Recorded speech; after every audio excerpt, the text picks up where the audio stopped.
Hi friends, मी मनाली स्वागत करते तुमचं एकदा पुन्हा एका नव्या कोऱ्या करकरीत ब्लॉगमध्ये. तर आज आहे संडे आणि आजचा दिवस असा धावपळीचा पण खास होता. सकाळ झाली आणि सकाळी पहिला आरोचा मस्तपैकी लुक केला. तिच्या केसांवर थोडंसं काम केलं, मग ती एकदमच खुश. तिचं हसणं बघून माझाही मूड फ्रेश झाला. पण काय आपल्यासाठी घरातली कामं थांबतात का? नाही ना. मग त्यामुळे लगेचच आवरून किचनमध्ये एंट्री घेतली आणि पेंडिंग असलेली भांडी धुवून काढली. घरातली कामं किचकिच संपतच नाही.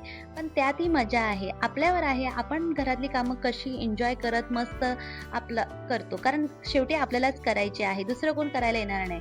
आणि त्यानंतर झाली होती संध्याकाळची वेळ आणि घरी आली होती माझ्या दीराची मुलगी. मग म्हटलं ह्या तिघींसाठी काहीतरी मस्त आणि छानसा बेत करावा. तर आमच्या कोल्हापूरच्या भागात तुम्हाला माहिती आहे का, इडली, डोसे ह्यापेक्षा आप्पे सगळ्यांना खूप आवडतात. तर म्हटलं चला आपण आप्पेच बनवूया आणि अदूलाही आप्पे खूप आवडतात. मग होतं इडलीचं पीठ, त्यामध्येच कांदे वगैरे चिरून टाकले आणि छानसे आप्पे बनवले.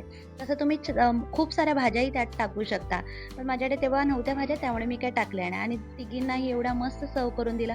आरूला हात काढून दिला, त्या दोघींना मस्त असे डोळे आणि तोंड काढून दिलं केचपने. व त्यामुळे तिघींनाही खूप छान वाटलं. त्या तिघींच्या चेहऱ्यावरचा आनंद बघून मीही खूप खुश झाले आणि त्यामध्ये आरूची कमेंट खूप टेस्टी झालेत हे ऐकूनच खूप भारी वाटलं.